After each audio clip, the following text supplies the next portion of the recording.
po ako tambay, wala akong biyahe. Inaantay ko po yung differential na papalit sa differential ko kasi naglolo ko na po yung differential ko.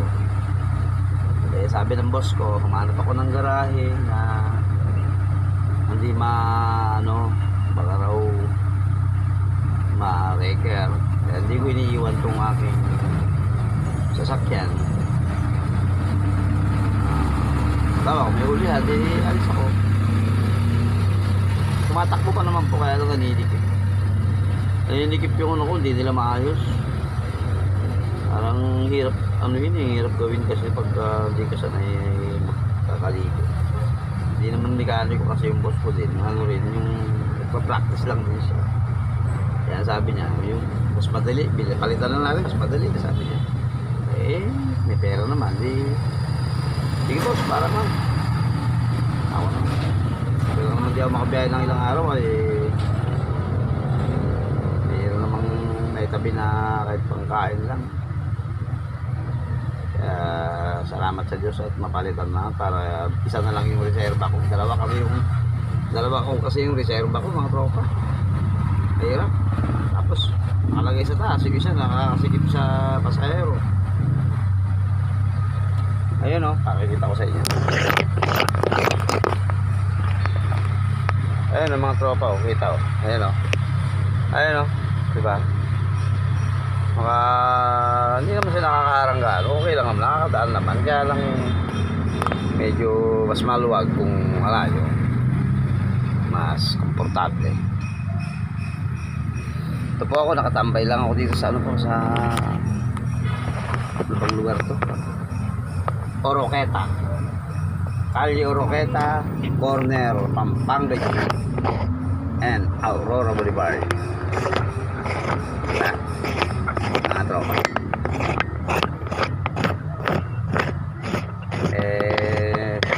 sabi lang nanguli sa akin nakaraan, dito lang ako sa tumambay, okay lang, huwag lang sa National Road. Kasagutan tuloy kami, hindi ko sinasadya yun, sinundan pa kasi ako. Pero yun, matras ako ng Bulacan Street. Bulacan Street ako galing sa may Kainan. Matras ako Cavite. Sinundan pa ako. Napaya tuloy. Napay. Mainit ang ulo ko dito. Kasi isa na, talagang hindi ko alam hindi ko alam gagawin. Parang naging arugante ako sa yung panahon na yun. Inayunan pa nung aking commander. Medyo sinuportahan naman ako.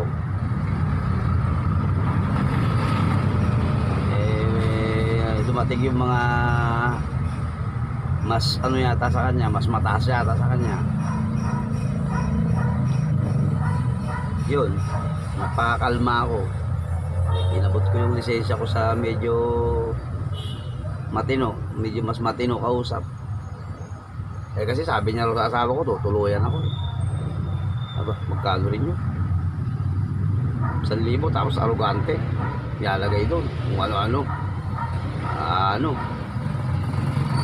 Ewan ko kung ano. Basta pagka yung doon ko binigay, baka salaksakan ako ng salaksakan ng kaso. Kaya mga tropa, tawanan ako. Tensya na kayo. Medyo kung minsan may hindi lang ulo ko. Hindi naman ako makabait ko. Pagtulog.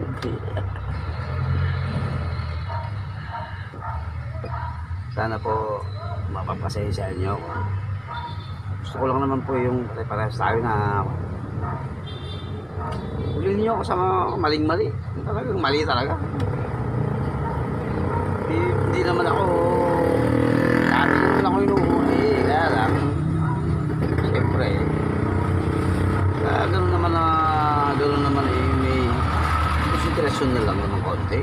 Hindi naman ako nagreklamo kapag talagang mali. Tulad nung halimbawa sa may sasakyan ng pasahero, mali.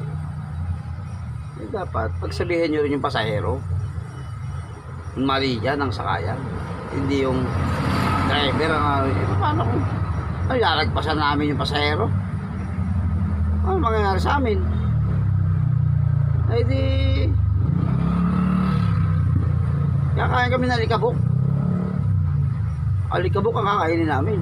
Hindi wala kayo bibili ng pagkain, diesel. Kaya nga kami bumabiyahe para magkaroon kami ng kita. Tapos sa mga kanto, kita nyo na nandun yung pasahero, andun kayo. Ituro yung taas sakayan para hindi yung jeep humihinto doon. Mali naman kasi yung sistema ng nakikita kong matagal na rin ako, hindi nyo ba? 25 years na ako dito. Ganun at ganun yung nangyayari, wala na. Nakikita mo, dito yung pasahero. Nandun yung enforcer, nagtitext. Tapos pag nagsakay ka, huli ka. Ano ba yun? Parang di maganda tignan eh. Kaya yung ibang pasahero, yung ibang driver, lumalaban na eh. Gusto natin. Pinasok niya yung enforcer, edi nakatawanan yung enforcer kayo. Ituro nyo yung tama. Huwag yung uhuliin yung driver ng basta-basta. Eh, nandun yung pasahero. Andun ka sa bantalon. Eh, paano naman kami? Kahit ako eh. Kakawayan mo ako pag sumasakay. Mali yun.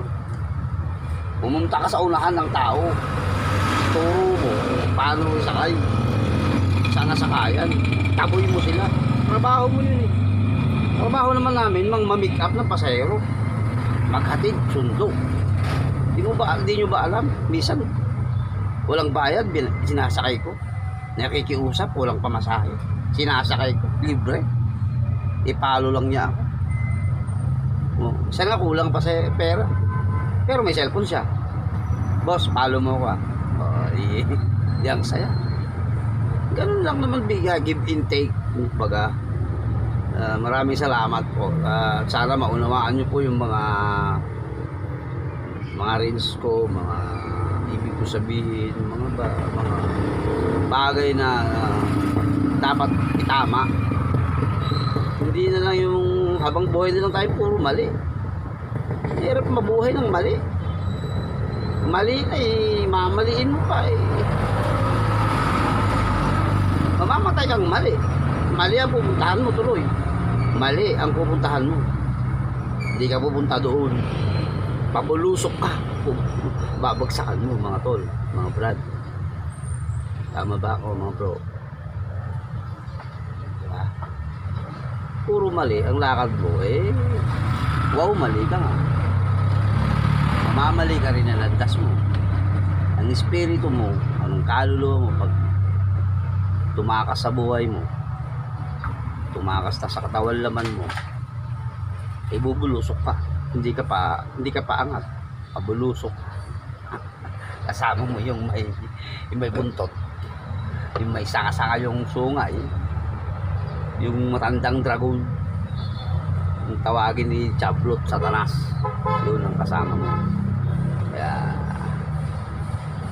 basta tayo minsan ng Biblia, mga tol, mga bro, para maitama nyo yung mga pagkakamali.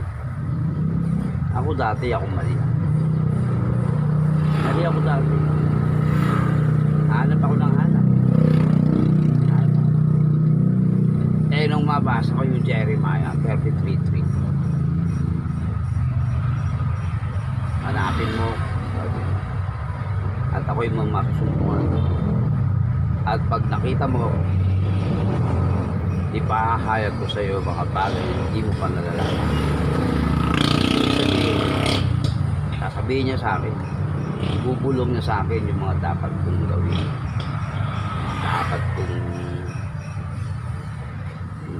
dating sa umaga, bago matulog, bago kumain, bago umalis, before the morning, before the work, before the night, in the sleep. Alam nyo na. Kasi yun yung sinasabi ng Diyos doon sa ibig sabihin ng Jeremiah 33:3. Yun yung ibig niyang ipahiwatig ng Diyos para hindi ka maging mali, para lahat ng lakad mo tama. Di po ba mga bro?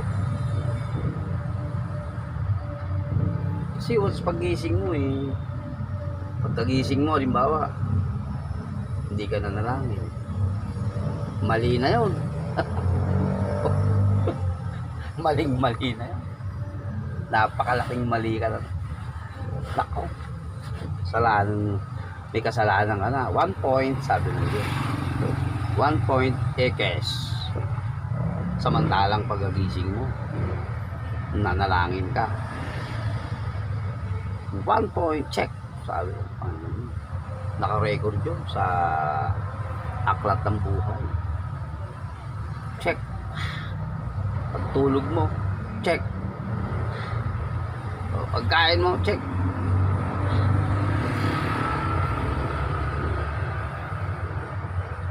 Puro check. Pagdating niya, sabi niya dun sa Pahayag 22 verse 12. Pahayag 22 verse 12. Sabi niya, ako si Jesus, darating ako. Dala ko ang mga gantimpalang ibibigay sa bawat isa ayon sa kanyang ginawa. So, paano kung ang pinagagawa mo puro ekes? Huwag mo nang asahan. Huwag mo nang asahan yung regalo mo, yung gift mo kay Lord. Ihanda mo na yung sarili mo sa kumukulong asopre, sa kumukulong langis at asopre. Marami ka naman kasama doon, hindi ka naman nag-iisa, marami kayo, marami. Hindi ka naman malungkot, hindi lang naman ikaw umiiyak maghapon magdamag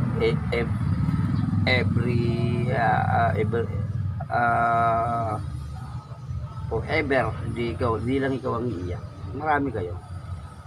Kaya huwag kang maghinanakit kapag ikaw nahulog doon.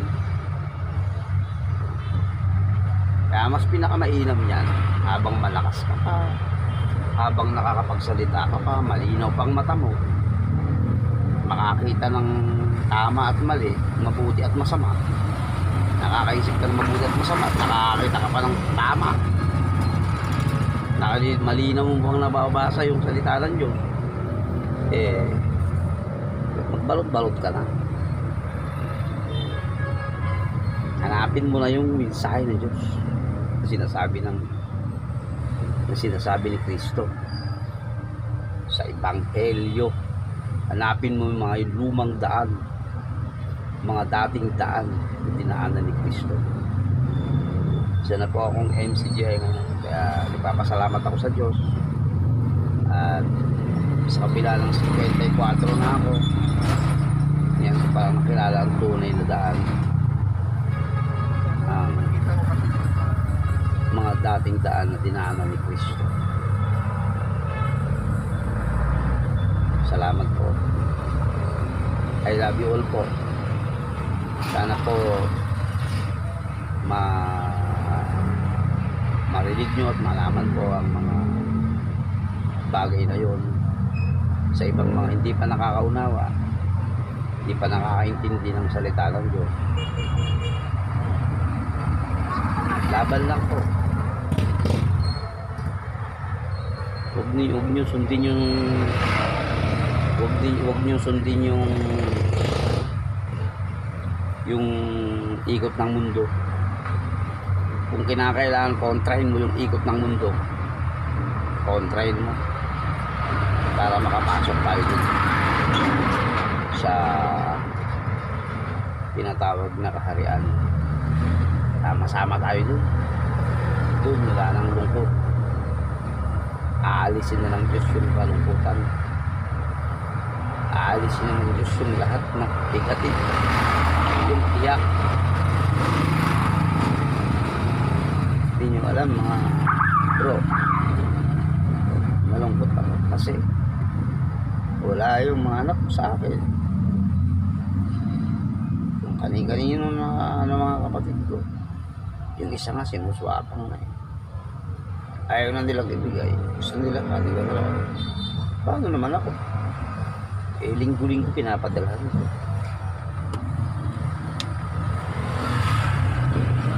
Kaya nga ako nagsisikap, kaya nga ako lumayo para masuportahan ko sila. Kung ayaw na palang ibigay sa akin, sabi ko nga, ba't ka papadalahan? Ang tagal ko na pinapadala, sasabihin lang nila na hindi ko na raw pwedeng kunin.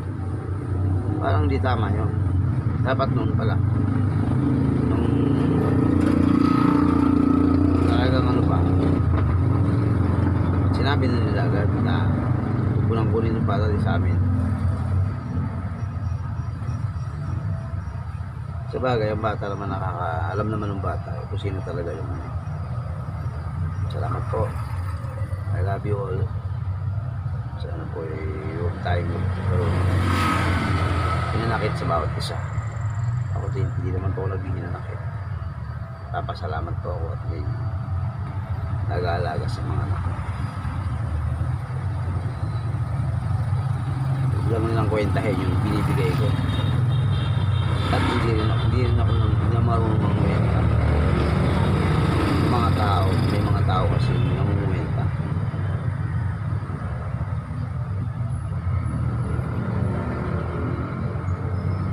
Tayong magkwenta kasi masama yun. Sabi sa salita ng Diyos, tulong sa tulong ang pagpagpag.